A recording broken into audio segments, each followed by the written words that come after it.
Assalamu alaikum musidɓe amen julɓe Rugiyatou Touré ONG assistance humanitaire d'urgence on acce hakke o vidéo men mo fuɗɗide nane o coupi par faute de réseau on acce hakke awa haray ko ONG assistance humanitaire d'urgence hewti ka men gani hiɗen ka cité solidarité tawya ɗo hiɗen wondi e ɓe babiraɓe men iwnoɓe nde ñande maali yembere ɓe ari nde ñande ɓe hari ɓe tooli hamdallah e pharmacie wawɗen noddirede kotirawo meɗen arɗen notiɗen ɓay ONG assistance humanitaire d'urgence est sur le terrain pour toutes les personnes qui sont dans le besoin. Donc haray min hewtuno men tintidi e maɓɓe nde ñande ɓe holli en noon si tawi hawriti ɓe heeɓi oto koɓe hotira nde ñanden ka maɓɓe baali yembere ndongo sigo ɓeta ɗon sambaran haray ɓe wawi hewtutoygol ka maɓɓe. Donc e nder ɗum ɗon ONG assistance humanitaire d'urgence wawuno waɗude vidéo ɓe toro jama on faabo ɓe toro partenaire ɓen faabo wallito en fiino ɓeɗo hewtiroya ka maɓɓe maali yembere.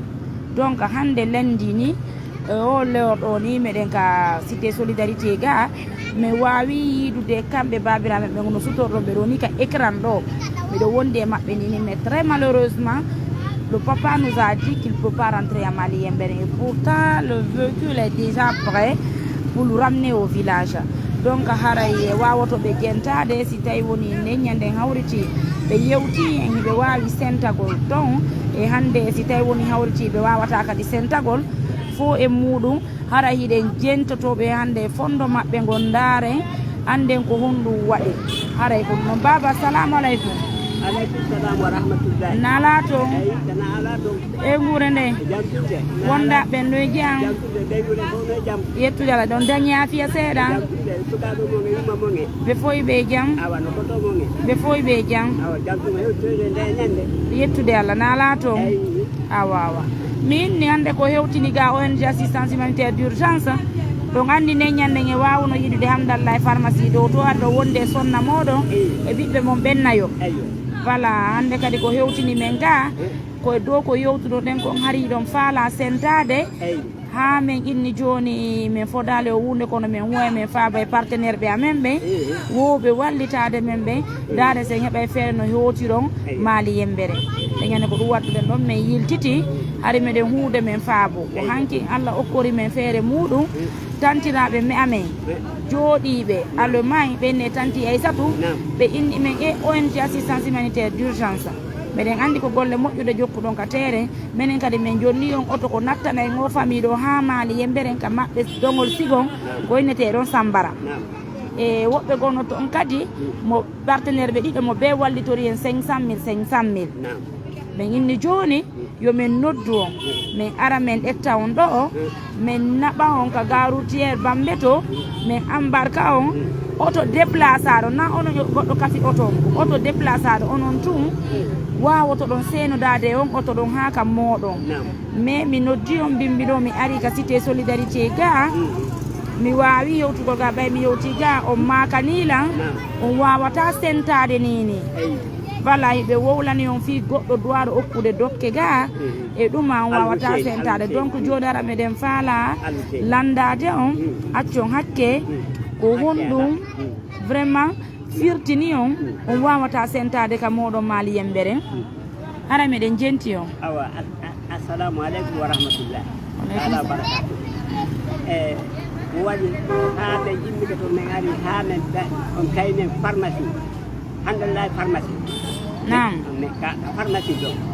ko keɗima immode neniraɗe amen no ɗon sude wiye nenan malaɗo nenan kadi ko nenan jara ko nenan malaɗo ko tokora maɓɓe ko miñiraɓe maɓɓe min ardi ha mi ɗaɓɓiti hande jino mi ɗaɓɓiti ha mi ardi tawi ɗon ɓay ɗo ɗeñi goɗo mi ari mi ɗumanni ɗeño mi naati ɓe ardi juldere e yeeɓe addoye nenan malaɗo no kale koɗɗi toon no yewde toon forme hoɗere bisa forme walla mbiw forme e addoye e naatine mbekko e haylini min mbekko fof modi maɓɓe ko kawa jara ɓen ɗi daaru ɗi gawonɗo wonde ɗo hande ala ɗo ɓawa to fof ɓe ñaɓɓiti to ɓe yiɗi ɓe heeɗi ɗo yon ɗum to hande fof ko ɗuwaɗe min de accemen ka ngeru ɗo tawi ɗo no faaɗi no wawa kamacide ɗo woni woɗɗa ɗo ɗum ɓeyni meɗen ɓeyni ɗo no faaɗi hakke ma ko min anndini leydi ɗon alaa men ɓe wuji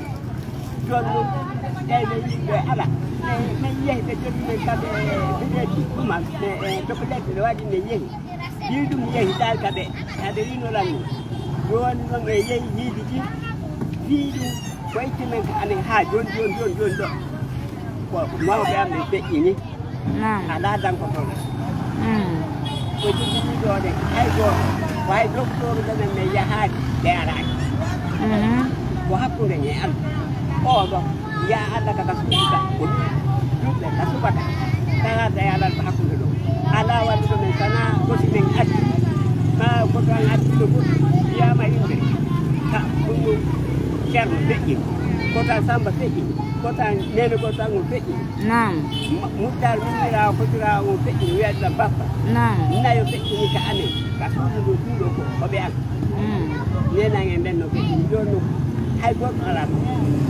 hay goɗɗo nden ko tanno toon on jooɗaaki on tuuɓitan makko fof leyi on wawa hakkilde makko yimi tan joni noon kede jeyi ala wallayɗo men ko ɓe wiyata nenen demɓe ɗe gandi orani koɗo kon hande ala o tirawa mo feƴƴini débatde ko ɓeygu makko fof woni hande ala walloɓe men ko ɗum men toon addina men kañakaɗo somin heeɓi joni komin waɗitora woɓɓe wonoya e toon woɓɓe wona ga ka somi heeɓi ko ɗum peccote mi ƴetta woɓɓe mi naɓa toon naɓen toon ma walla ɗo woni kono kosi heɓite mbeɗe waɗɗirade ɗum e bawgal jumɓe ɓen e mum walɗon men haa men heɓa so wawata yaade ni min añata kaɗo min heɓi ɗo buy joni min yahay kono heɓaki taw ala ka heɓo ko joni min ari buy haalani min hande min ara ka suuma e min hettaki woɓɓe ko leer ka heɓɓino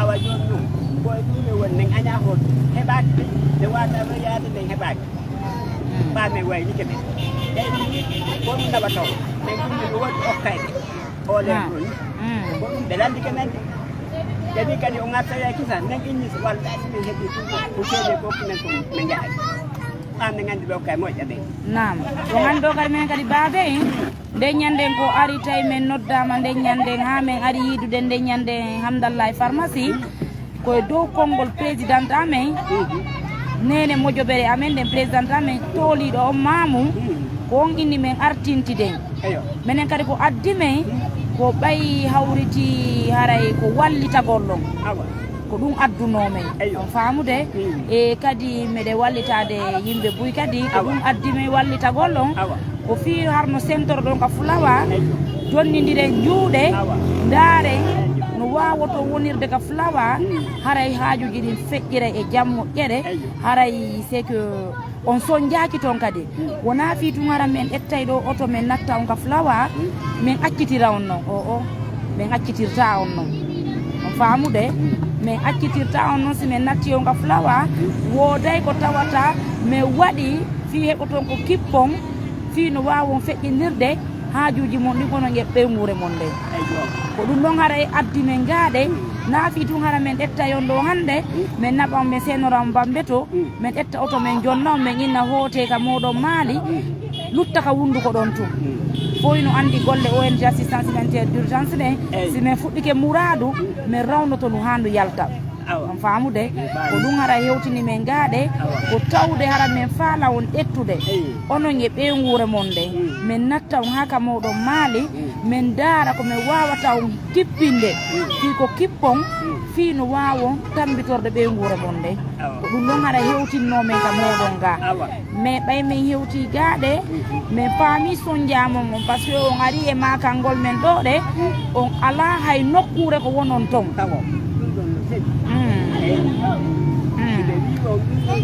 kadi mawniɗi goɗɗo yeeso toon alani ala tan so yetti nodduno o Mamadou Adi on ɗo o haalade o kala ko oyna he mbawɗen ko barkeɗe ɗum ɗo woni oto makko e nene makko e famille o fof feƴƴi amaɗo baɗirawo on ko wallini ko ko rowani ko feƴƴi ɗum ko yummi ko ɓiɗɗo jajam nene goto ɗum andi toon ala ko mi haala ɗon ɗon ko yimɓe ko kala wallolan so walleɗam heɓa suuɗi ka ma walla ka jannete heɓi feere miɗo wawi ko janne tew donc ko janne kadi urwano ko ɗum janne ɓurano nam heɓi ɗum ɗon nam miɗo wakkili imi haɓɓi suudu ara o walliɗa miɗo wawi hoccirade fayi wona ɗum koyemi wonɓe ɗon ɓe walli tola ɓe wona toon nam eyi ko ni ɗon mi toɗi o jawɗi ɗin wosi allah addi ma on hokki ma allah hokki ɗum ɗon heɓoto nam jasen allah walle no maki ɗo joni ko noon somi heeɓi suudu ma mi heeɓi ka jannete nam mi jooɗoto awa ɗiɗata hay ni awa ɗon kadi komi wonɗo jangu eyi yo ɓurano minen kadi ɗo komin faala on hari hollude baaɓe c'est que si ɗon sentade ka moɗon maali wona onon tu yahata on yaada e membre jo amen ONG assistance humanitaire d'urgence fi yonno no gasara ko min yaada ton e muɗum par ce que wara ko min anduɗon ko min acciɗo yiide ñande mi arno mi tawi on hamdallahi ɗon famude donc ara eno gasa ko mi onon e mi yaadata mi yaha han miya ko wonɗon ɗon ka iwɗon ɗon mais anda par ce que goɗɗo si yima ka iwɗa ɗon no gasa yurmene nde ɓurtay tabintinde on faami donc ɓa on to yi ɗum on tawa ene mbeɗe mbaɗi jiɗo kono ka deƴƴini e modi ko ni wiyete so tawno are noon lannino nam eyi ɗum ɗon den sen ala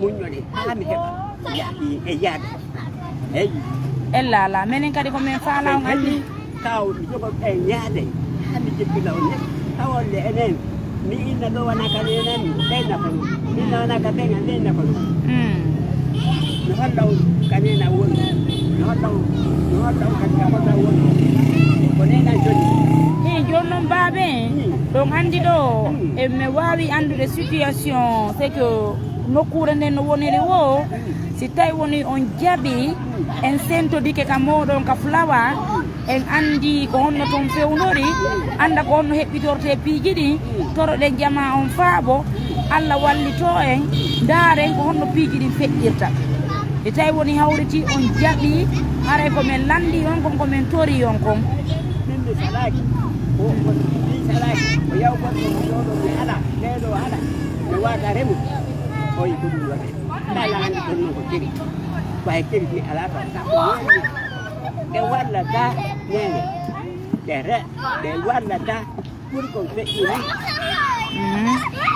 wonno fayda hande ko ala moodi rek moodi maɓɓe feƴƴiniɗen fof ko ɓe an mudgar bambo wiyatan ko feƴƴini ronde kota samba feƴƴini hikka oɗo ko fotirawa kenkirawa nene makko ɓen makko e nene woni baba kon feƴƴini ko ɓeygu makko rek woni ɗo ele kadi ɗongon ko noon fallino ley ɗon onno ɓe kiɓe yeehi ma hikkoji ɗon falli on ɗo yeehi hoɗo on ala ɗon hay goto huɓerne kono wani jajiramen o yeehi kadi ko makko gon sella ɗum ko ladde wontiɗani men ɗon ni ladde joni ko men ɗumɗo ɗuna ɗumɗo ɗum ko haali ton nam mais joni noon mbaade yo min simi toriki o mi jeeji on par ce que ñande jippino ɗon hamdallahi ndey ko enen yiiti nden ñande waɗɗen vidéo hiɗon faala sentade ka moɗon tout ça mais hande ɓay men ari donc ari fondement ngon sanji seeɗa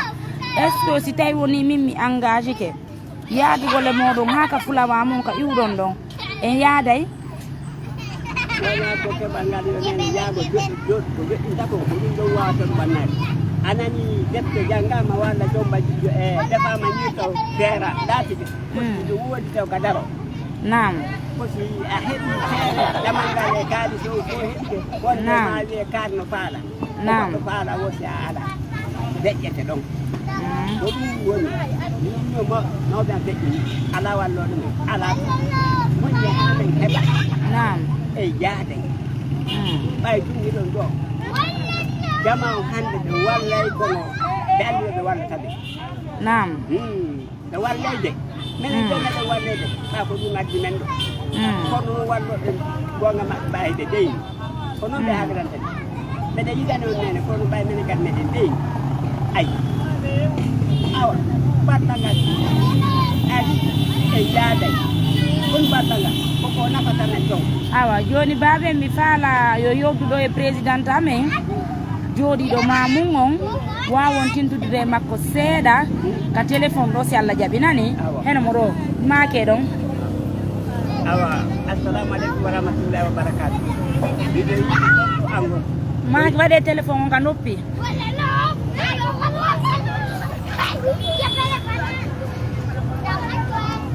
make remo nande ɗitorke Allah woɓɓe ari woɓɓe ari ɗiɗo yiɗi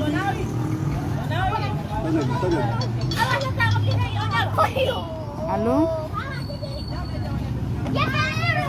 allo donc baɓengo komi holli on kon toujours ko présidente amen faalayon yewto ɗum ko Mariam Touré jooɗiɗo mamum o faalayon tintudu ka téléphone ɗo wawon o wawa wowlande objectif ji ONG assistance humanitaire d'urgence assalamu aleykum assalamu aleykum allô le réseau fait défaut on essaye de prendre la présidente Mariam Touré en ligne mais malheureusement le réseau n'accepte pas donc aray ko sabu ɗum e wawal taw henda ko présidente meɗen mo faala yewtude babe men ɗo goɗɗum mais le réseau fait défaut assalamu aleykum présidente nala toon eɗon e jang awon toon e fondo mo gon seeɗa ko téléphone fanduɗo men noddiri on ara heno ɗo babe hiɓe ɗo iɗo wawi tintude mabɓe so tawi woni hito bo gon nanta ko ka émission ka wona waɗede ga hara hen ɗo kamɓe babe wawa yewdude mabɓe téléphone o hine allo allo aleykum salam wa rahmatullahi on jarama de babay jam tutana ala to no dengude nde jam nenno e jam ɗon e sukaɓe mon de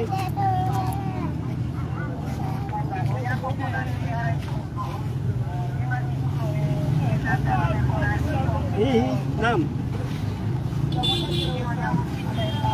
nam ayo nam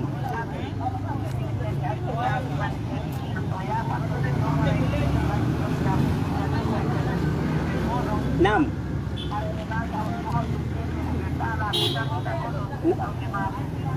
nam yo Allah newnu no hara wono kadi tawa ɗon e jam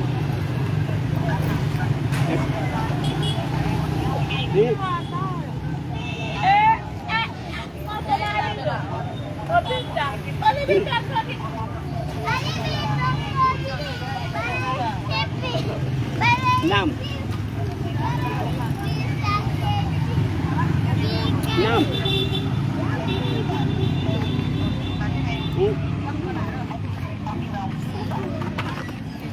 min salatu min nani nene o yii ko toon men ummorni ko hakkude e Allah o mi haalan toon dan jogii ɗo kaamiluji somi heeɓi kami janna ila somi heeɓi kami janna alqur'an na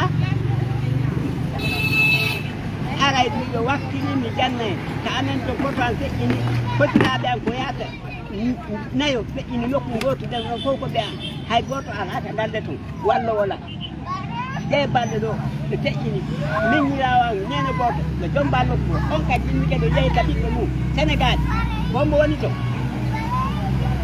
kaka hombo ina mo ɗo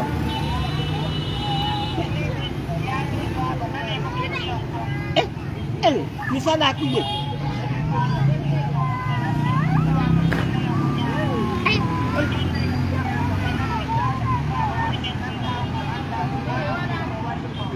ene oɗon andi ko addi men ɗo ko Hussein ko ɓay Hussein okkude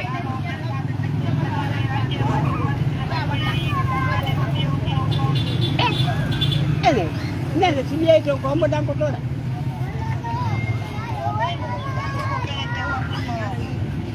waɗi to ɗowlange ɗon ga ko wiye toon ko awa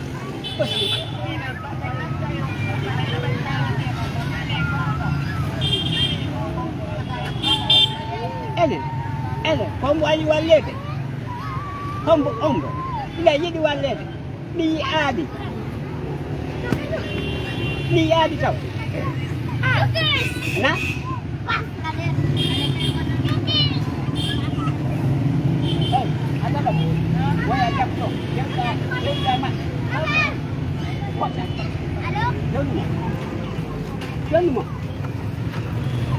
Comme vous le voyez en image, c'est sa femme qui est là déjà. Donc, c'est son épouse qui est là.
mi hande yo nene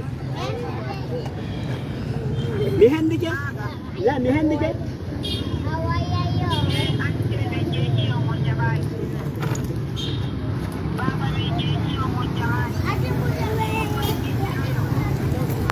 oh buri di kana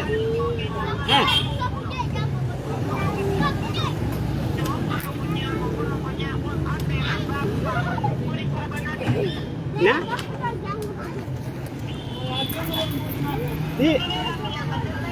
ila nene ko mako do woyla heddi hakkunde e Allah wiido mo mako wi awa woni jonni tam Assalamu alaikum présidente. Oui, datti téléphone ala mo wido ango yarte o ballo wattara téléphone ko ko do mo be ala famo. Mais c'est compliqué parce que je suis encore à la cité Solidarité. Donc il n'y a pas un gros téléphone pour appeler pour que la voix sorte directement. C'est avec le téléphone là que je fais le direct.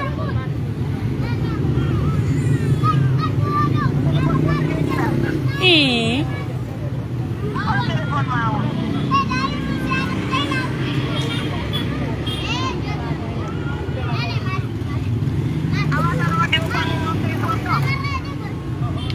C'est avec le téléphone là on est en train de parler.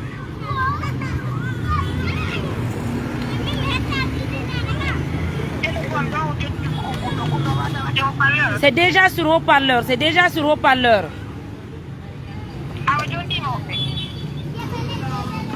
Nam.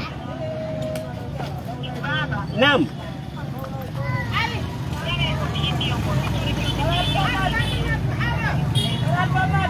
Ene, minani mi jadi kono hedi tena minkati. On jeji da kono.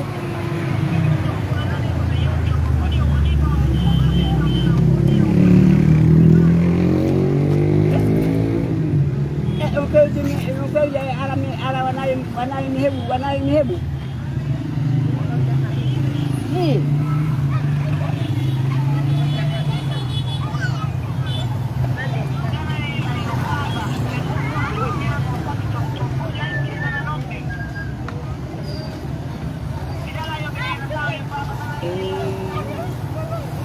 Di sana.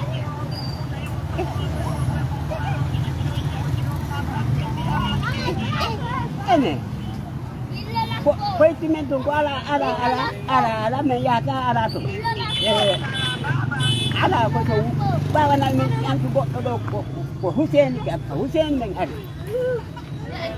Ko o kata do ko o kata ko de ottino women me ngadi me hebay. Ake. Ene de la nako.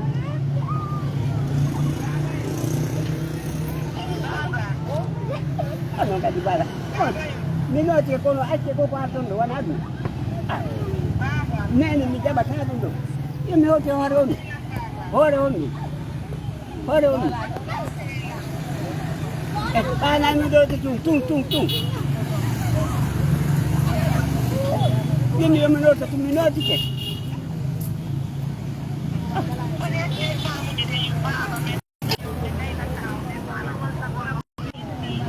Namu.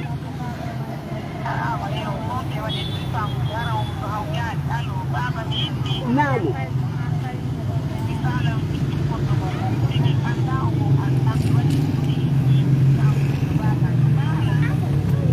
Minani bien.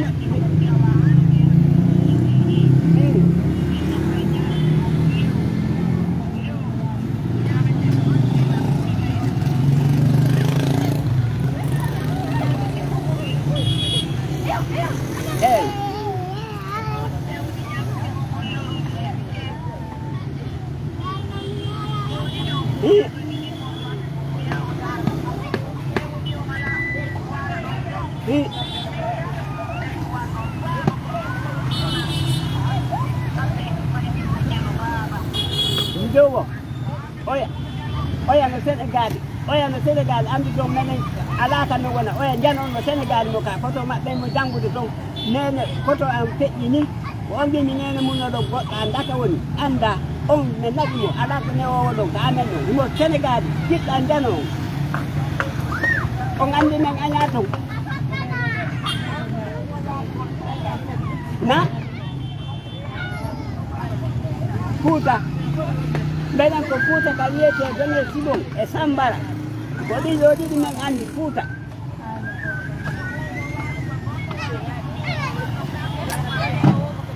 solo do ni solo do ko e jungo ne musidɓe amen mi woni ɗum noon hiɓe haalani men tellement dow suudu ndum ko iwede Sénégal o ala happude o ari wof nden hiɗo ɗo hay numéro nene makko sosoro nen makko no numéro makko no ko ɓen jonni ne galle ɗe hay goto ɓe jaɓani wona toon ko menen rek eyyi ɓen noon ɓe haalaniɓe koye men ɗaɓɓu kamen wona ede ko yimɓe amen kono feƴƴanta won ko yimɓe ko yimɓe ma tum hay hunde ɓay si yaɗiɓe jodde ne yahe ɗaɓɓoye nokku ko ɗon ɓe woni sigom ɗon kami siide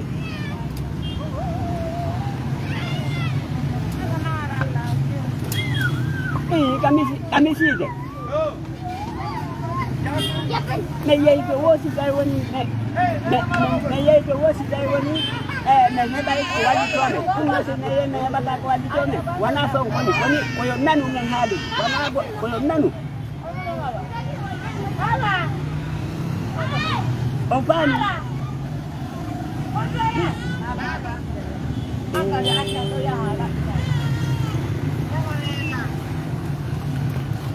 ene joni si tawi woya min dow suudu ndu wimen ɗum hakkude makko e Allah si nene makko ari nene makko si fokkiti haray min yaltu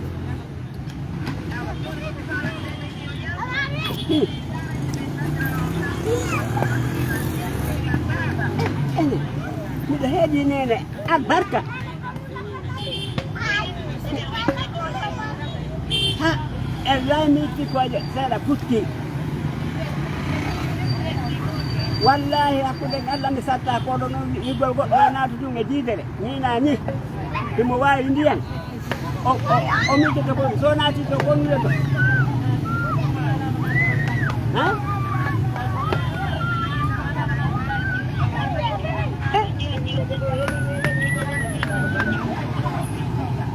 ene salaki ɗe goɗɗaji min noon komi heeɓi ko muudo ene ko muudo mi yeeyi ala toon ka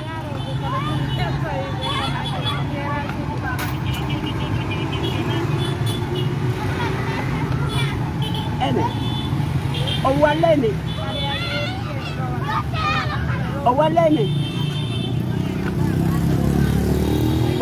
koyo mahane hayso ko samburu goto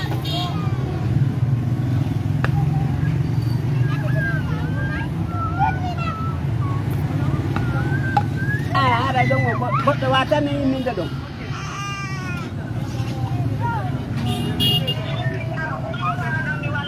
mimi koyo manne ko ɗum ɗo ɓuri taggo par ce que ɓen heeɓi to suudu ɓen heɓa kamen jooɗo suudu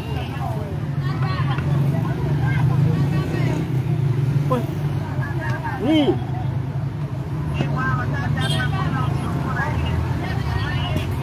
miɗo ma so men ala men ƴototo woɓɓe bo holli meɗe yimi kamɓe woni ɗon kanena woni ɗon ɗon no ɗon kono no woɗɗodiri e saare no woɗɗodiri e saare nde no woɗɗodiri e saare nden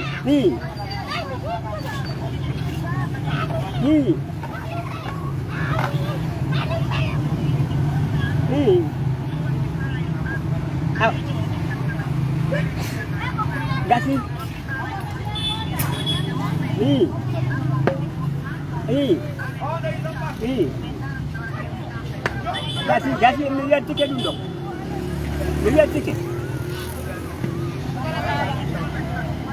awa gasi mi jaɓi min ko ɗum mi ɗaɓɓata ko ɗum mi yiɗi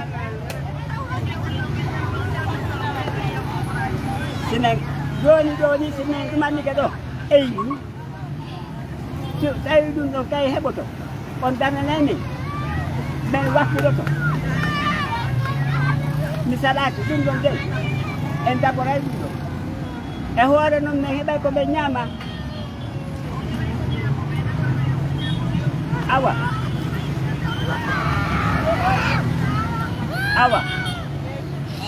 awa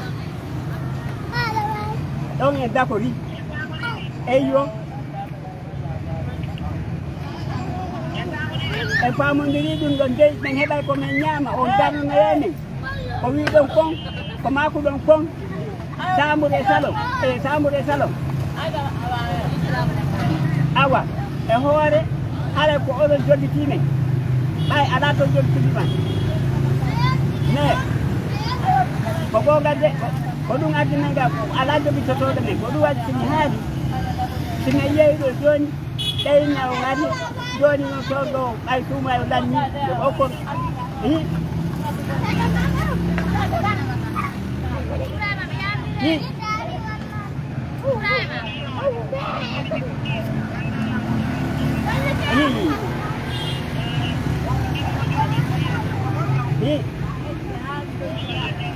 awa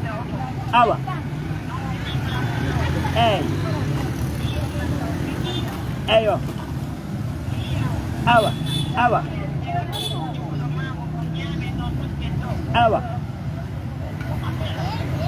awa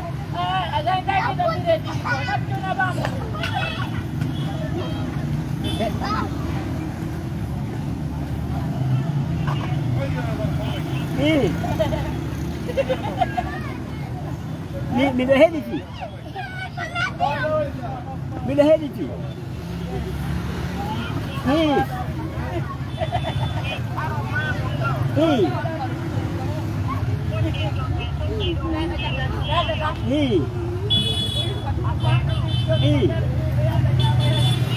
nam eyo awa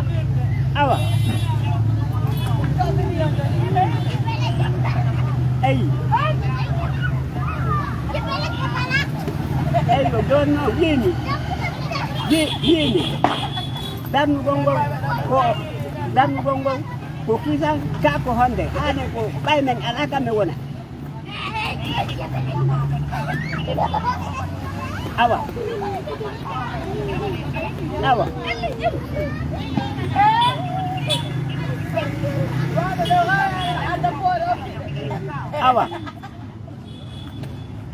mi jaɓi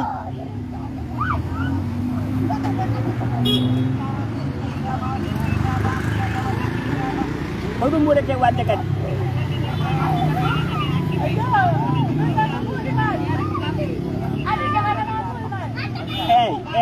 eyi gasi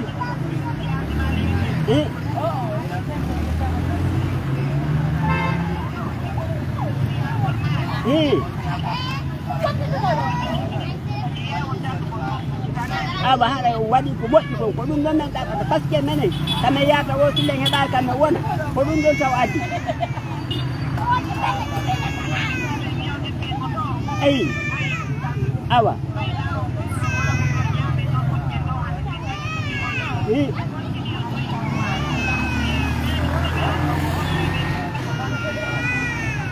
wallahi Allah heɗeɗan nene se yeehi ɓe tawoyay ko noon se yeehi ko mi wiyata ko gonga ɓen ala komin ñaama ɓen ala kamen waala ɗiɗo ɗiɗi meɗen joddi ngol konngol se yeehi kadi ko noon tawoy to on anndi ko ɗum ɗon no mi yiɗa hertinde o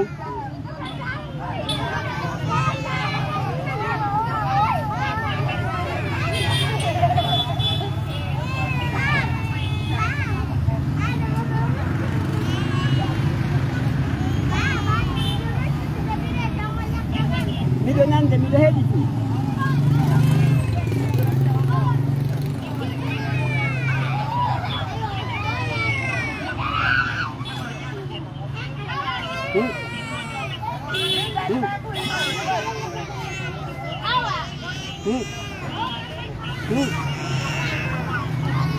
awa gasi en wawodiri si tawi woni to kisandarete aske mi inni ñamete goo tawalete ɗiɗi nene goto baba goto nene aɗa on andi ɗon haɗa heƴata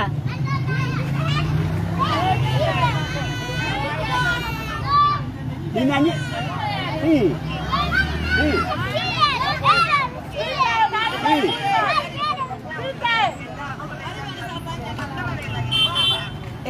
assalamu aleykum mi inni ko ɗum ɗon noon mi yiɗi mi jaɓi ɗum ɗon min kay ɗon wona waɗa kam mi hoɗata ɗum mbiɗa yiɗi ɗum ko hayso ko Konakiri hayso ko Mamoudou ɗum wattiri hara ko woɓɓe anni sooɗi on darni toon wallahi kam ɗon mi wonɗo wonmi waɗaygo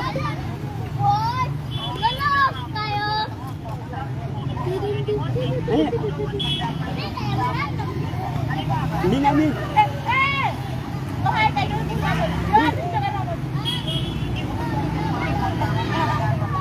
Bob Jona acce hakke longoy acce hakke jon buuɗu mi aɗa donki mi aɗa ko hakkude Allah ka yawmi toon wonto ngo ala toon pus joni hakkude Allah heƴata ɗum de sanami heɓ komi ñaama ma kami waalo ko ɗum ɗo woni gongaw ɗum noon memmini ɗum ɗo haala kan menen kay halmeɗen dokkude jama on min heɓa komin eyyi koɗi ɗo yawti mi jaɓi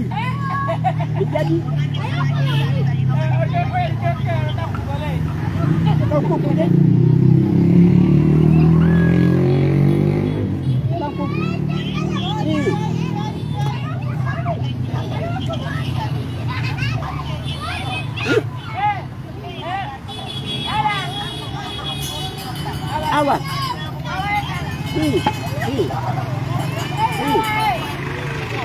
awa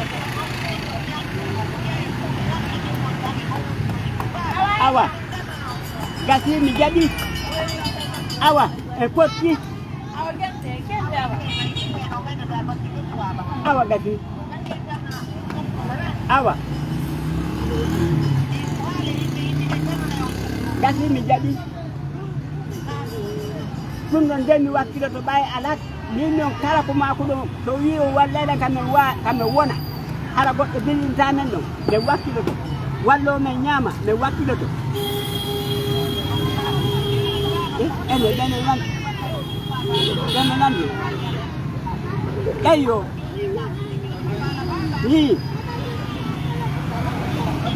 mi weddike kay mi jaɗi si mi yii mi jaray ɗon andimo ko mba ɗaynotako son ɗaynimo ko mba wallahi Allah son ɗaynila awa son ɗaynallan kadi awa o mi huɗani on ko wimi wona o wi ko duwamon o won ɗon haalirde ko sabbi Allah e hoore anni e moƴƴe ka Allah gami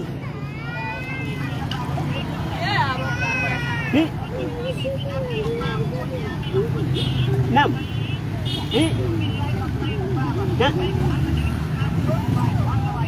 awa gasi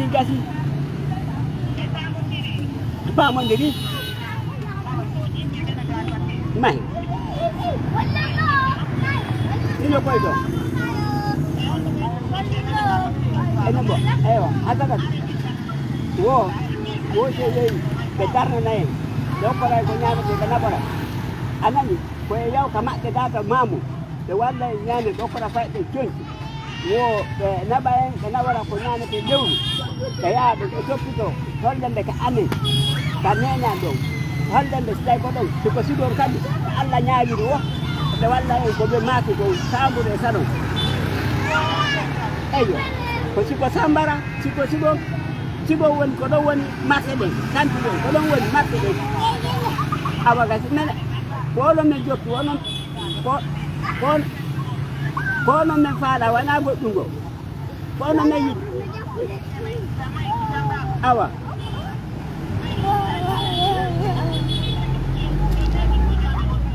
ay assalamu alaikum naam wo yow haka ma dañani ko na ay mamu ni de ma kono ka kana e nyandade na o di jere ni ma te sarsa ko nyane ton ko do o do ko kana e jade amu de sa naam o ma ko sigo o di do ko to o do wo ni wo kana naam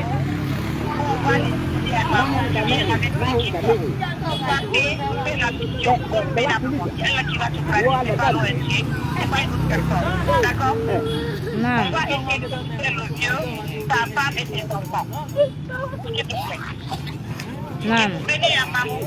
Quand vous venez à Mamou, sauf bientôt, accompagne le vieux, tu vas nous montrer partiellement ce que vous venez de mal.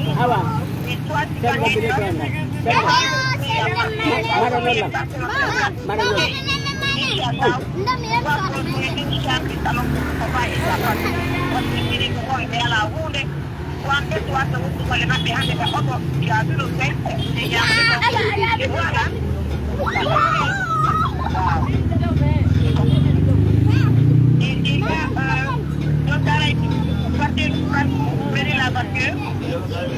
naam Quand vous prenez la voiture, vous partez à la maison, vous prenez un matin, vous venez à la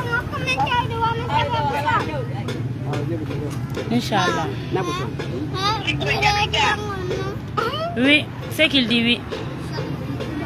D'accord. Et tu as fait du bon boulot. Tu as fait du bon boulot, mesdames et messieurs, comme je le disais. Le téléphone est toujours à l'heure. Oui. Voilà. Donc, mesdames et messieurs, comme vous le savez déjà, moi, personnellement, je ne sais pas pour faire le dire parce que je suis à Mamou. Mais Ragui, notre représentant de Conakry, a coupé le dire de partager les questions. C'est juste une manière de montrer combien de fois il n'est pas regardé les enfants. C'est pas que vous voyez, il y a un peu. Oui, ils partent d'acheter de l'eau à boire. Ah, d'accord. Bien, donc les uns et les autres, les partenaires de confiance, je vous prie humblement de nous aider, de nous assister. On va rapidement donner le sourire à ton papa. Il quitte Nali et Bérénicien à Conakry pour chercher à quoi manger et où rester. Imaginez voilà que de Nyama. Nous avons eu la chance d'avoir senti Aïssa de l'Allemagne.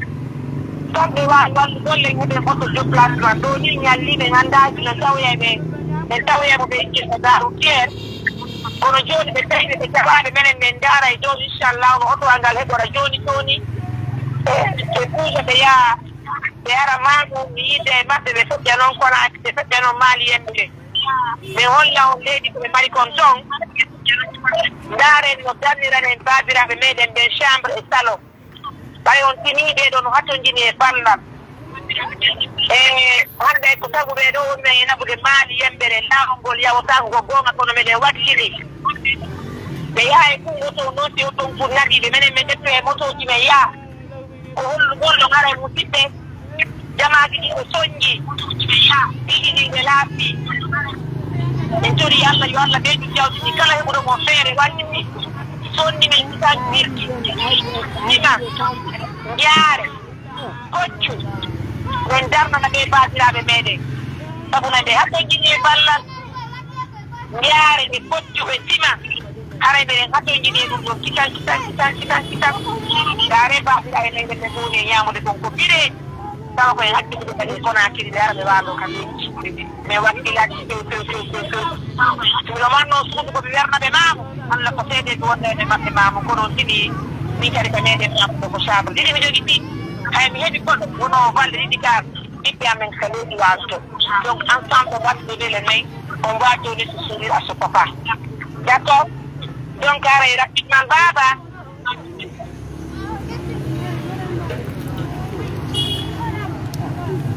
Naam, téléphone o. Ay ko nene ma wadna hoore mum ɗo. Min naɗa ñamdude. Téléphone o. Yo wowlo. Naam. Naam. Awa. Awa. Awa. Awa. Awa. Naam. Awa jarama haray nani. Allah wurnon barkina nani. Yer ko anni yiɗo ɗo ko Allah so inde baraji Allah accoɓe ɗo sabu amina ya rabbal alamina.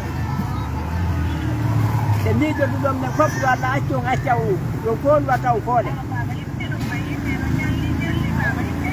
awa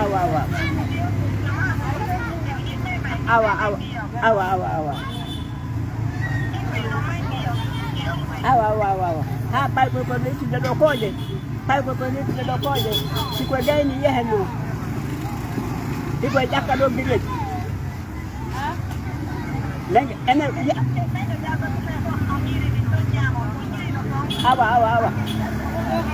awa heɗe mahi tonga ɗo men tonga ɗimme yen eyɗo kadi ɗo action hakke weɗo agonno ɗo de o wattaka joni fof miɗo naɓorde ton wattoye ton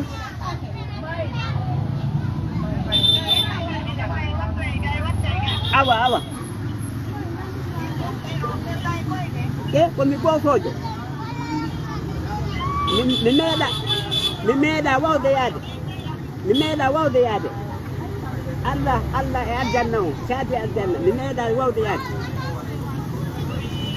e komi gofojo eyno welo lande oɗo gofo welo on ɗo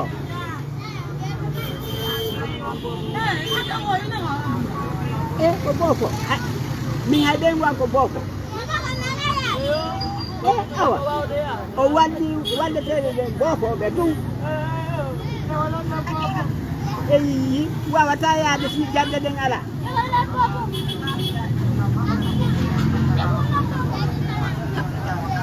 hakkude e Allah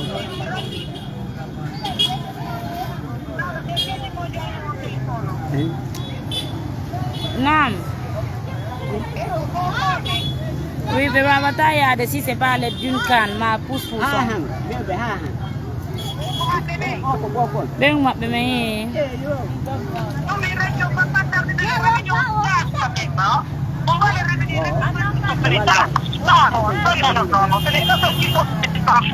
e mari gonga abdirane kitabu ɓe kala mamu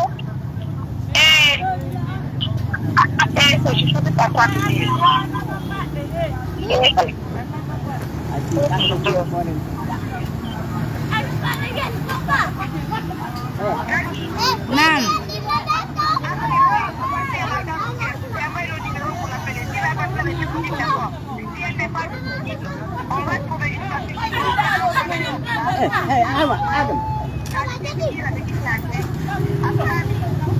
Naam.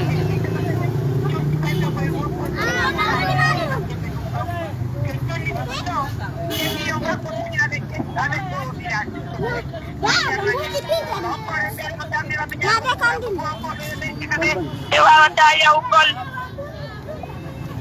inchallah so Allah jaɓi awa ɓelo rek régulo déplacement là inchallah donc a fait une bonne mission s'il te plaît oui jaka ɓe wawati mbiyoɓe momiya il est là baba téléphone awa mi nike yo nam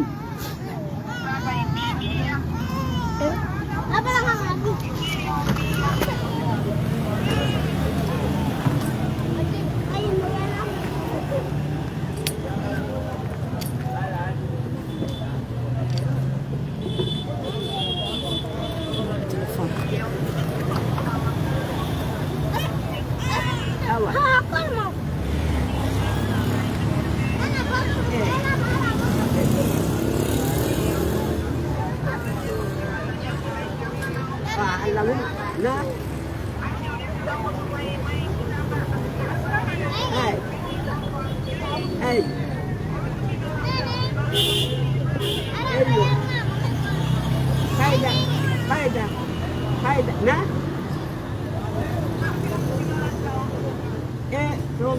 semate aku bantara la puterek mana ko dundok baba ini dah ala awa amin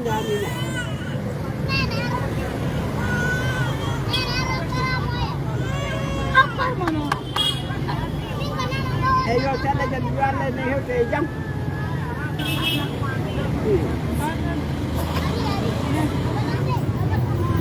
awa Nam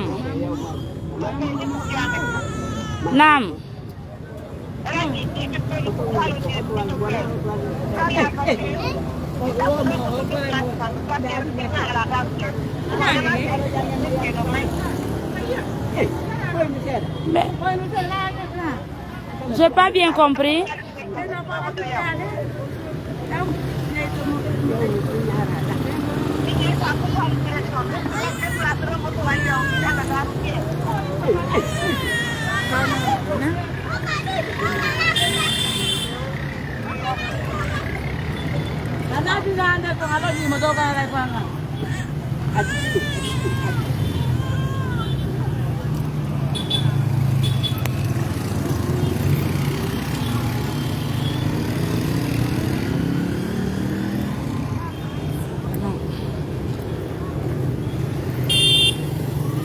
Voilà, on est en train de chercher une voiture pour un déplacement pour Bambeto et puis aller retrouver la voiture qui doit nous envoyer à Mali Mbere. Donc,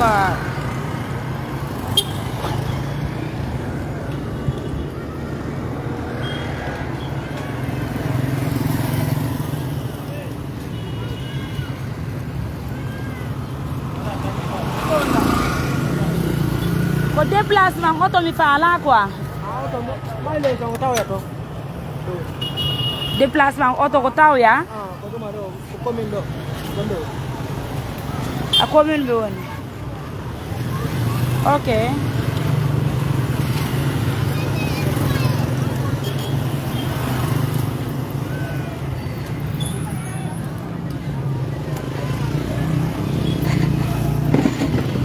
langarde addugol auto on nani babe baba langarde auto on may nani on peut aller langarde auto on nani la nappe de déplacement.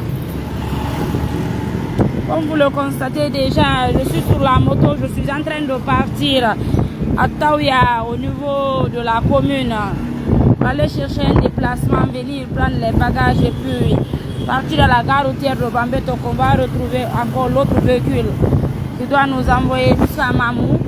De Mamou et puis on continue à Dongam Sigon à Mali Mbere. Donc c'est vraiment triste de voir l'histoire de son papa aujourd'hui. C'est vraiment compliqué. Donc l'ONG Assistance Humanitaire d'Urgence aujourd'hui a décidé de venir en aide à son papa parce qu'il est vraiment dans le besoin. donc on a ke bruit on do di seda parce que il a hore moto tout ça la arde tawya da pugol déplacement pour que le papa puisse aller là-bas à la gare routière.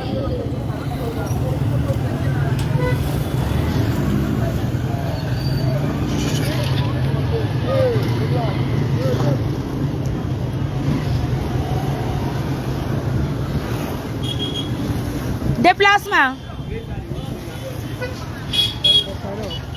Bambeto. Ok. Mi di poto anko jelu mi doama.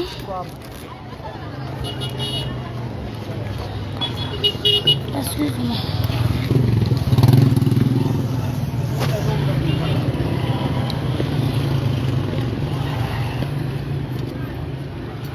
E ya duron chori.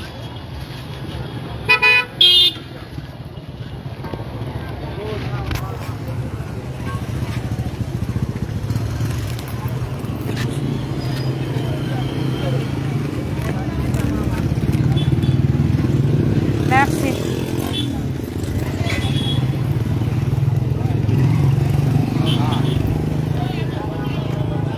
On diara maître.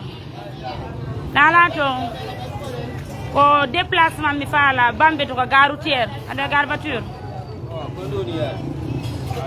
Non ko mobe me woni do ko pousse gotum et puis tionki et puis yimbe nayo watti lammi.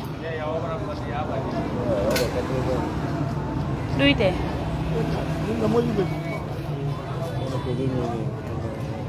Ko bimbi ni kono taw ya ha Bambeto 80.000 duite. Duite. Ake 60.000.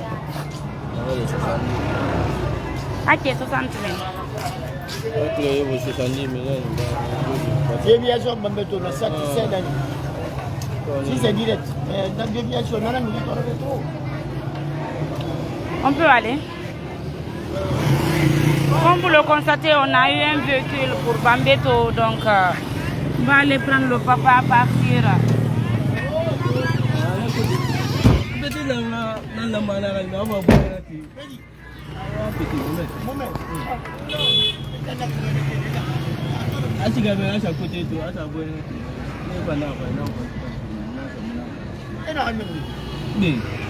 Maître Ongaï.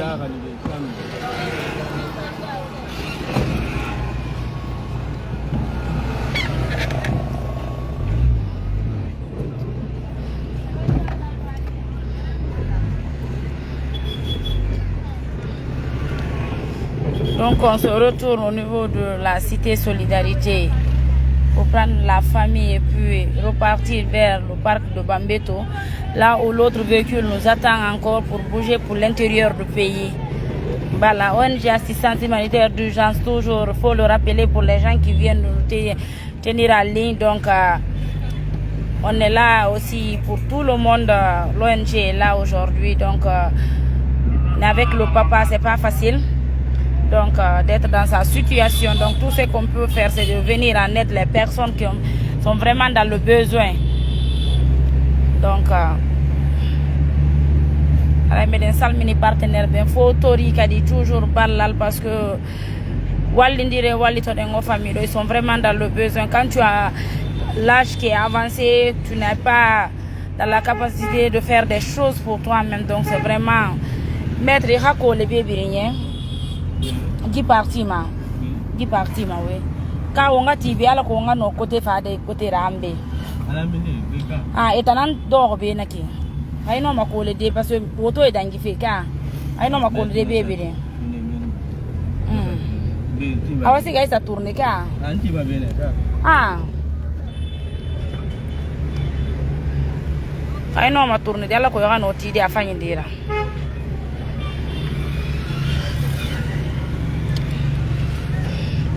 Donc c'est ça, on est arrivé au niveau de la cité Solidarité. Donc on vient prendre le papa pour l'envoyer au parc de Bambeto où l'autre véhicule nous attend.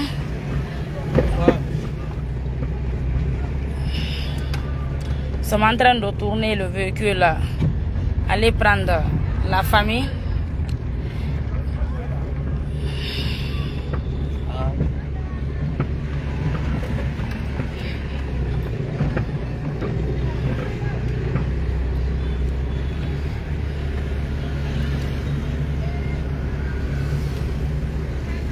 Ita nan do men na ce. Be.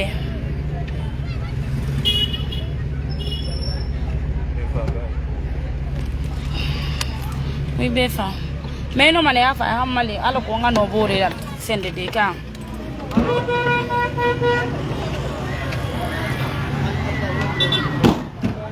Salaam alaikum.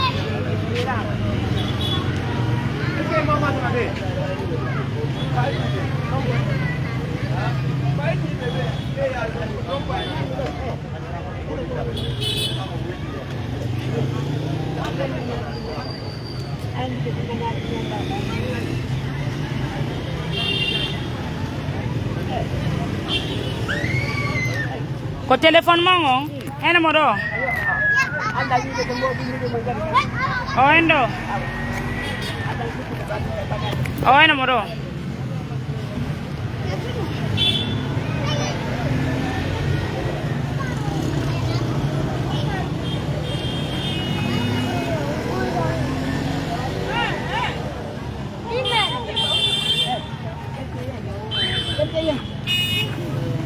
undo kadi kono jeeyi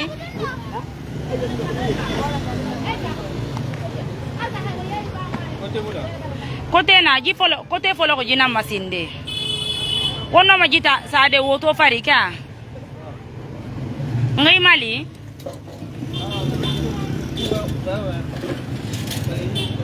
ah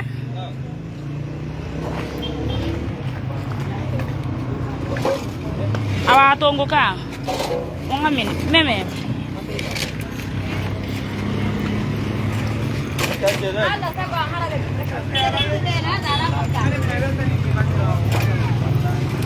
meme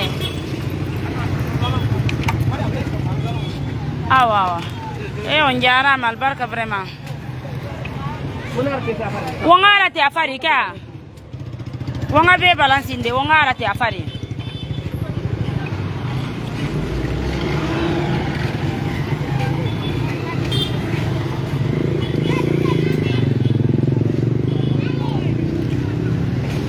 Comme vous le voyez, on est en train de faire monter les bagages. Ça, c'est le vélo du papa qui est handicapé, qui est totalement gâté.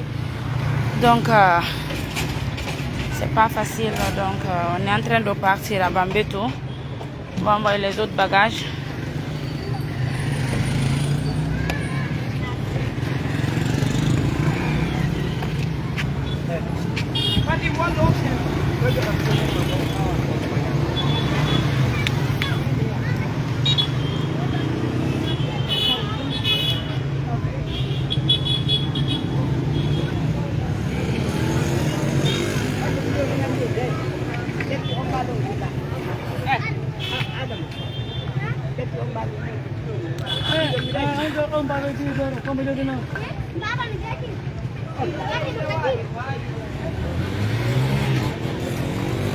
Undo kali kono jeeyi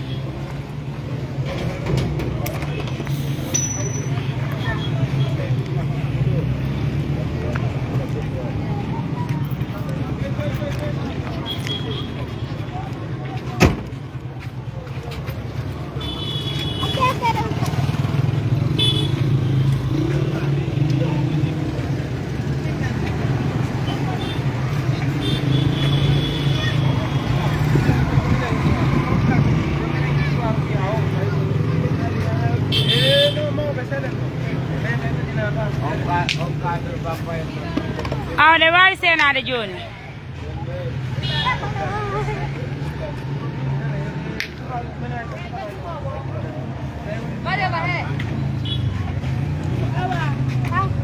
ñaw jam a bobo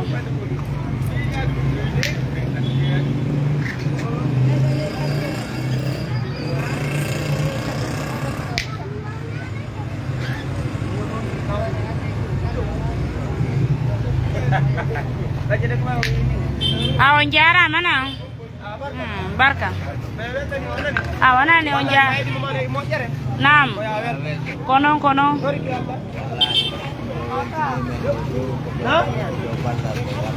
awon jarama nani amin ya Allah amina nani amina ya rabbi amina ya Allah Amina, amina. Amina, amina. Amina ya Allah. Amina. Amina, amina. Amina, amina, amina. Amina, amina. Amina. Amina ya Allah, amina. Amina, ona kadon jara mal barka nani. Barka buy.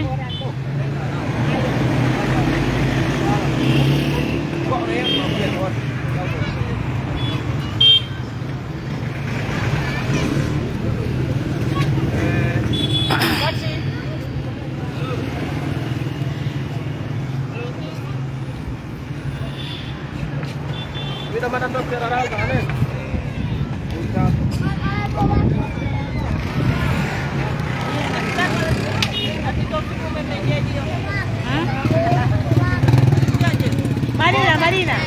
Satu Marina.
Naam. Men halde de me fottide be natta be haka mabbe mali yembere men darna be suudu be wona ton men jonna be ko be golla be toppito golle den be wonta ton o dum men haldi e mabbe non jon do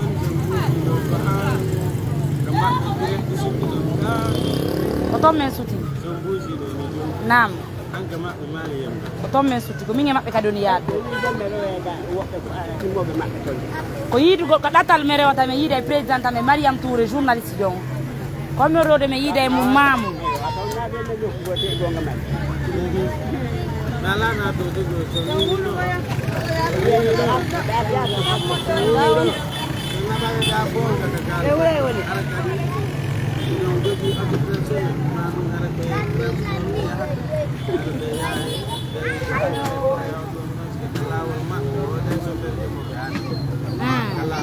Mene wana dijo karama kambe angaji mene be yida yida acce baba yalan ni na mo ibamba ya Ko bakar kori jam.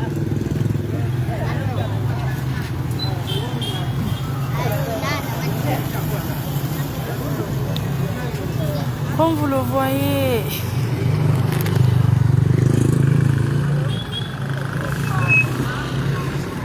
on a fait monter les bagages, donc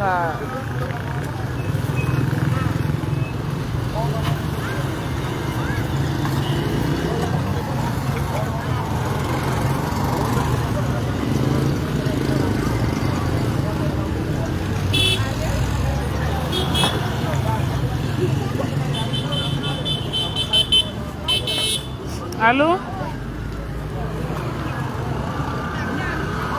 On est là, je ne sais pas, c'est le président des handicapés qui est sorti de la cour. Il dit qu'ils ne vont pas bouger. Il est là, hein, voilà. Tenez, monsieur, tenez le téléphone, tenez. Il est là. Allô.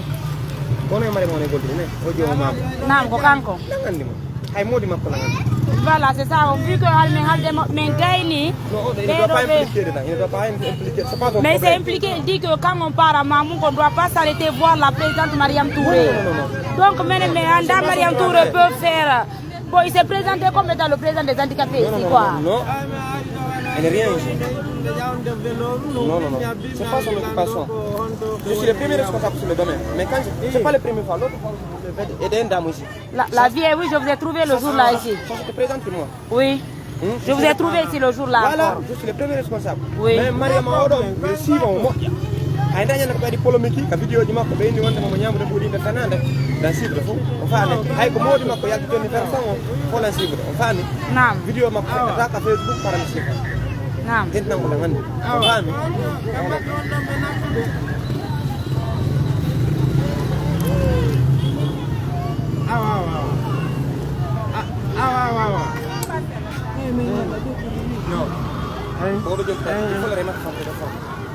naam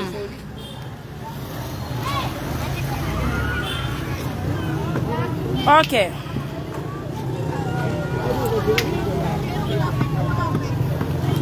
hello téléphone woko yo njabu là je suis premier responsable ça fait aucun problème ce que vous êtes en train de faire c'est quelque chose qui est plus bon c'est pas tout le monde qui peut faire ça si vous avez eu le sang de faire vraiment on est content allo Nando.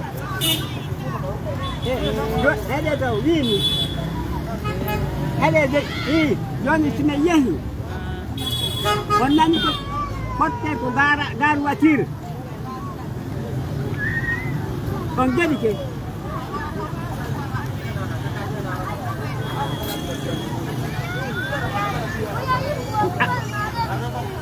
awa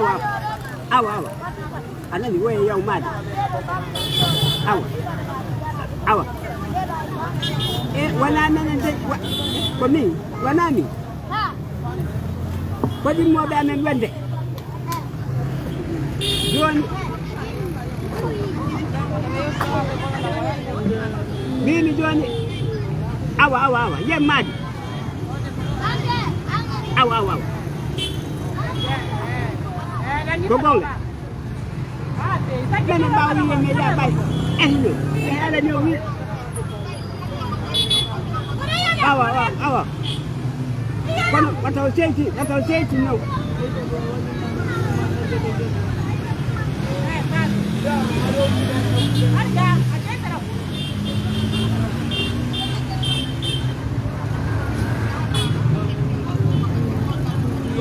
en ngaldo men jawi men jawi Fadde jawna bagage jawna ma kon kadi fadde jawi Assalamu alaikum. Halo? Kau itu siapa leman? Sini malah kau nadi mu. Hah? Ya kita mau benar mau. Ya kalau kau Allah yang wadam, wadam. Faham? Allah ini Allah. Mim Mariam video cuma aku di phone mesti baik. Video mak fek ada kapas mak para mesti baik. Fora ji ko jata. Halo? Halo jaram. Saba ko Mariam. Apena fami yaw jawata jaw acci akke ko goddo ko ari do dimmojo amen mo anda fi mo ukki nder ton min vidéo ji mani fo no fandi ala vidéo ma o mi sifata ka page Facebook ma hay o sa tewtida mawɓe ka welori jonda e mbuɗɗi fof lan sifata ka village ha ka yata tawda fay ko nawnu kunkun e bureau makko wata fus vidéo ji mani fo mi sifay ka yata jasugol forage ton fo mi sifa ara goɗɗo nda e hoore motto machine on no yeeso ko na no mi jodi ko je suis le président merci beaucoup ɗum noon waɗa e joni par ce que je suis le premier responsable ɗum noon waɗa e joni oɗo kadi o bandira oɗo kadi o arino ɗo kadi na hande ɗum mi yimo ɗo o arino ɗo kadi o wali yimmiraɓe ko kono mi andi kala ka yimɓe voilà kono andi kala ka yimɓe mawɓe ara e malere mane jono to ko malere mane joɗo ari ukki ɗo ha layi e moto ma ɗo nangillama kadi o yeeyi joni ɗo mawɓe mbako to joni kamɓe ɓe goro ma enen mbeya vraiment amin merci beaucoup min vidéo vidéo ji maɗi fof vidéo ji maɗi fof ko page ma mi siiway vidéo fe attaque page hay oya sati o debbo arono ɗon jemma mo suumi wudere nde wiiɗa yaltata yeeso makko ngon helle may 0 heure waɗɗon vidéo on direct elan siifudema modi makko no yaltinimo banningomo lan siifudema vidéo amin merci beaucoup no e andi ko fay min oɗo haalinde ma ɗumin nono min nomola andi on hay oya sati kadi ko yimɓe fuɗɗino wi ko ɗo ɗo ñaama non non mi haalne mawɓe ɓe mi haalne mawɓe vidéo ji maɗi fof hay modi ma ko yewtata fof lan si ɗum noon hewta ɗum noon lan andi fi barka merci d'accord. Ok, merci beaucoup. Merci beaucoup. Ah, merci à vous vraiment. ɓeɗo na arano maɓɓe o ni hay ka burure ɓe yahay ka burure nder tawete goɗɗo moto yahata awa o jom yewde mum o jippoto seppa o yaa o seppa ono ɗo e poosa wiyego yigo yimɓe tanko yimɓe ala moyen Wongaye faami arani o yahay ko balla mo mais ane deux mon frère Wongaye joni haala ne yahanno ne feƴƴo ko julɓe Allah wonno gollude hayso maɓinaɗo nani Allah wonno ba o yini on ala cewɗi ka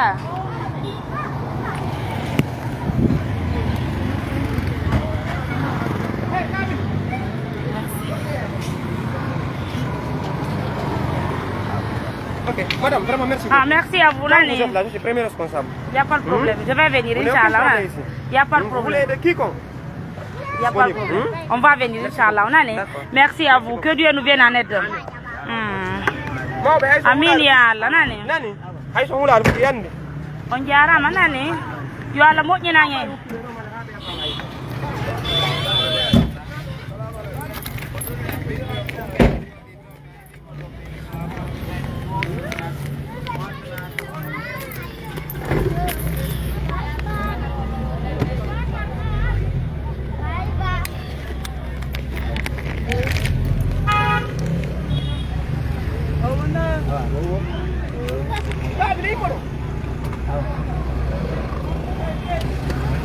On jarama, Nani. Merci beaucoup. Nous sommes sur la route de Bambeto maintenant.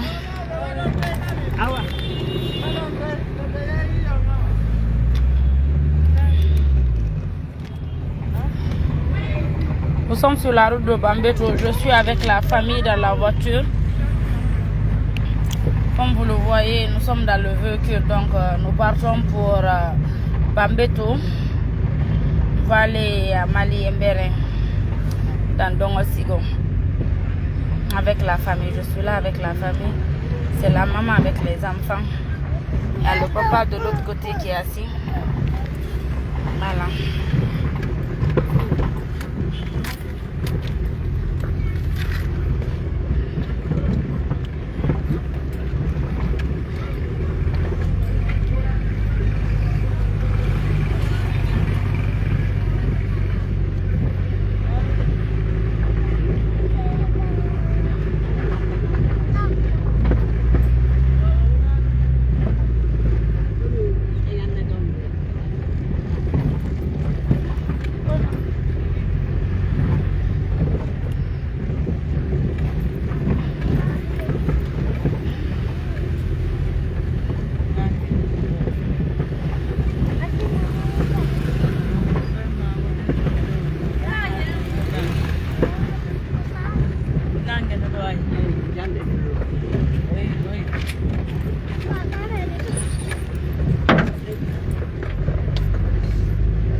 Toujours Bambeto.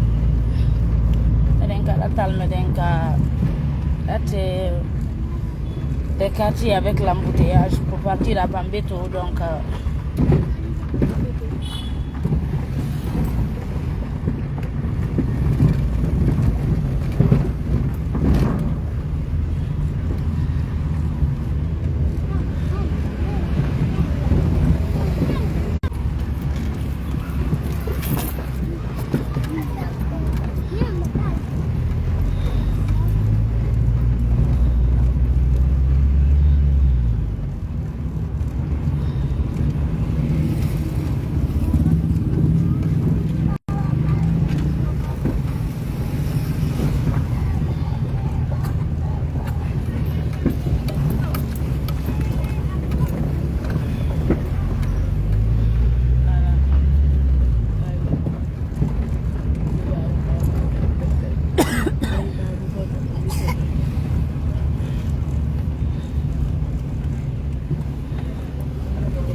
ici route de Pinson, on est au niveau de Hamdallah et Carrefour Concasseur.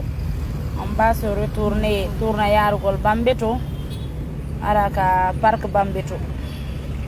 On va retrouver l'autre véhicule là-bas qui doit nous amener à Mali Mberen, donc El Sigo.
Prince, on est en train toujours de remonter vers Bambeto. Donc c'est pourquoi on est très calme. Voilà.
Allô?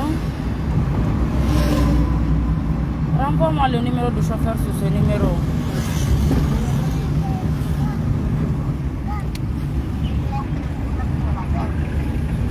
Oui, ramène-moi, on est presque à Bambeto, au niveau du marché de Bambeto. Ramène-moi son numéro sur ce petit téléphone. Je dois l'appeler pour ne pas couper le direct.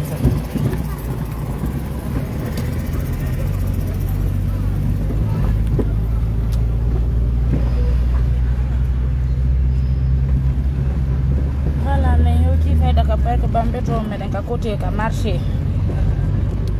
On vient juste au niveau du marché. On va tourner aller vers la gare routière.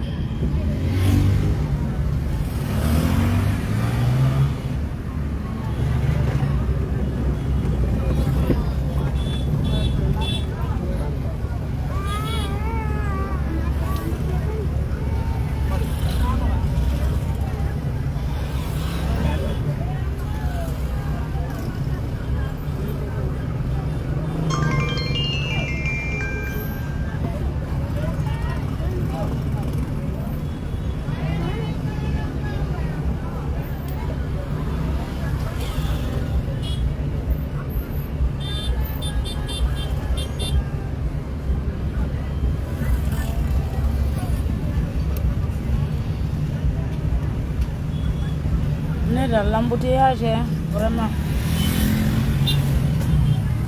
À Conakry, c'est les embouteillages.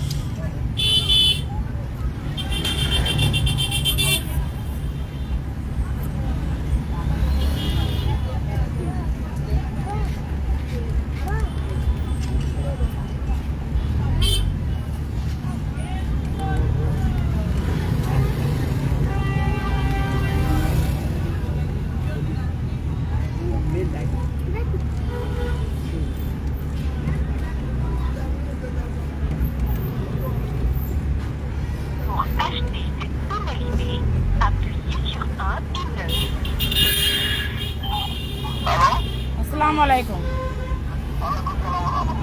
Nalato. Yetu dala ko ene yewti bimbi ka be ka park Bambeto. Inu don ko lignon to pamala pu mitawata.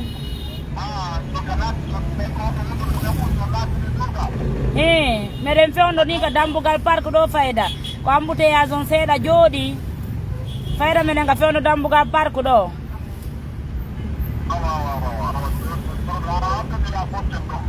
Do way senade kenen ka dambugal park aray wawa andude mi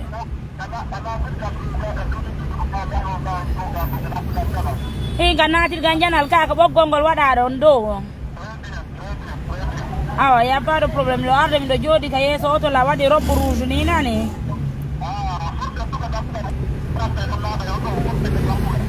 awa ya pas de problème pousse no wengi do so yitu ngado ngandi ko auto ame ngonno nani awa jarama. Voilà, c'était le monsieur en question du véhicule qui doit nous envoyer à Mali Mbere. Fallait l'informer, on était au niveau juste de la rentrée du parc de Bambeto. Il y avait un petit embouteillage, donc quand on a eu mon téléphone, partenaire de l'ONG Assistance Humanitaire d'Urgence, on a eu présidente Mede, Mariam Touré, on a eu tout fond de Mede, mam. Aray, on fait un do.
Ok, mignon, c'est bon.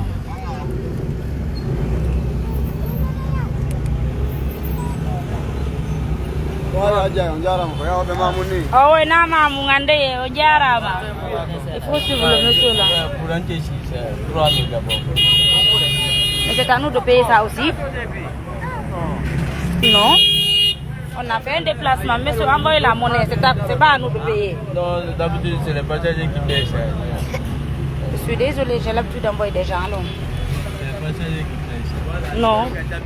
C'est quand j'ai oublié de te dire là-bas, j'ai déjà pour rentrer là-bas, dans le barbecue là-bas, c'est un pays.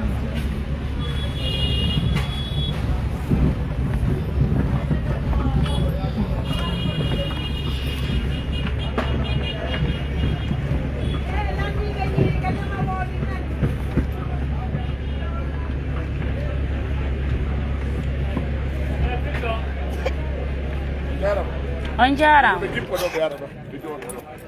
Aw. Naam. Be ngure nde. Wonda be fono e jam. Aw. kono Mariam Touré joni la numéro mum on ka nam non déjà noddi on nane on décroché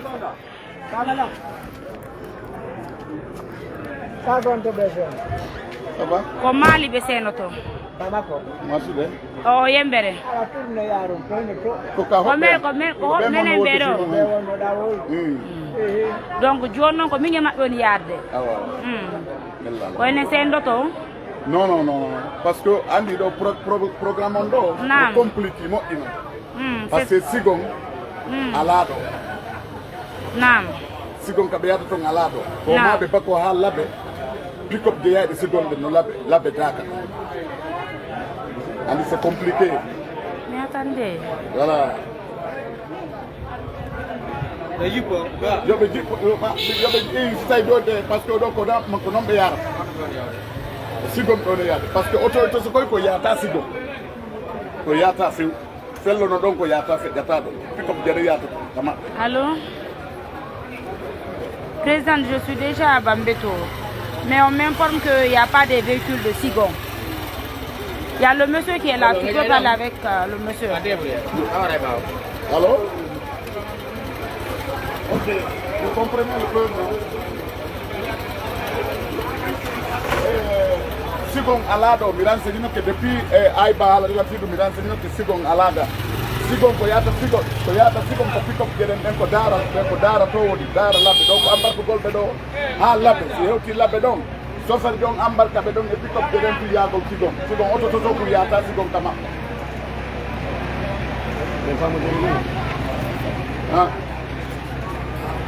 mi haalan no ko Aissatou Ba mi haalani Aissatou Ba no andi fimu wonɗo yoɓande ɗon no andi fimu mi haalani mo minni ɗo Sigon ala dey par ce que haali tawno hayso ko déplacement o faala o heɓata auto toso haara ko ma haalata o pick up jeɗen yata Sigon wonde daara labbe ɗen ɗo koye embarkugolɓe ha labbe mi hewti labbe ɗon après ɗon noon paasi maɓɓe ɗi kañum kadi sofere ɗon embarka ɓe ɗon directement ha Sigon hara ko wonde garanti ko noon par ce que min ko mi omon walande maɗo komi syndicat ji de transport ko nder parti ka mi ari ka bureau amen ɓe ari ɗo bureau amen syndicat ɓe ari ɗo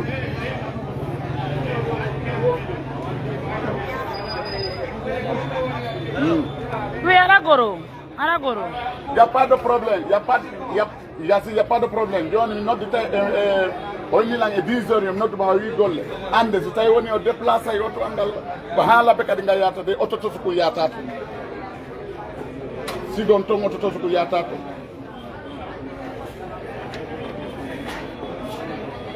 haray ko ha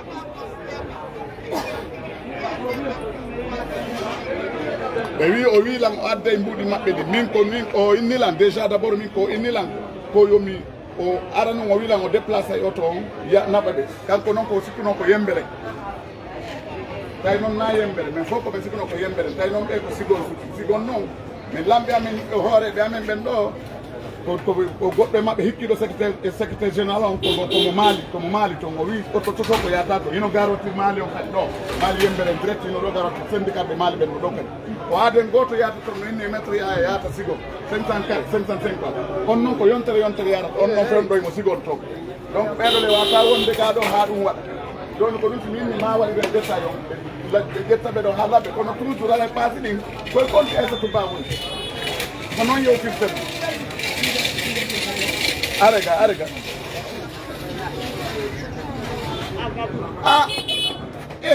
si tawi woni o hakkille ke ɗum ɗon sina ɗum haɗa o inni ko yomi contribué mi anda ko ɓe ndiyala o yoɓa nombre de place o aw lande no kala place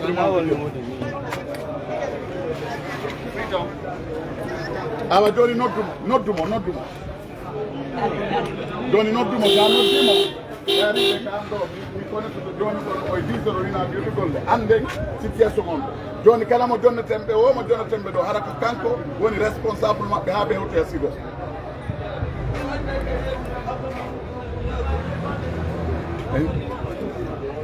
ar joɗɗaɗa ɗeɗo arɗo wone ɗon ne aladje ono wone ɗo an arɗa an mi faala goɗɗo ko walla min jippina piiji maɓɓe ɗin quoi awa walliɓe are ɗon gasi joni an are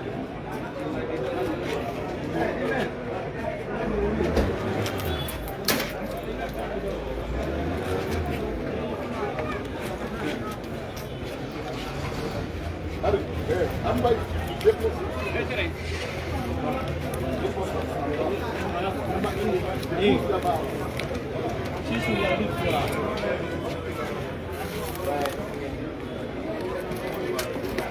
Mais tu as dit 70 000, non? Leur bagage c'est fini? Bagage et baragnon.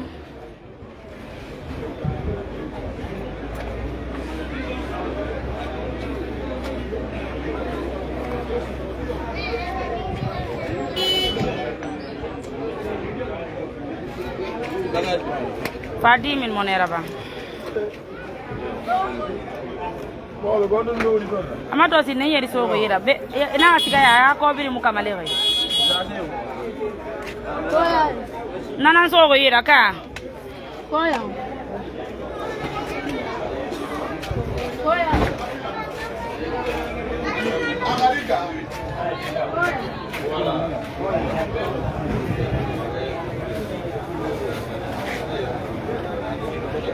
Yo jot that gule ko biro amen wonni yo jot that.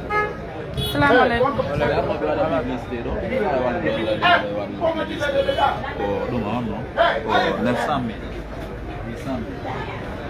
On jara ah ya ko don nane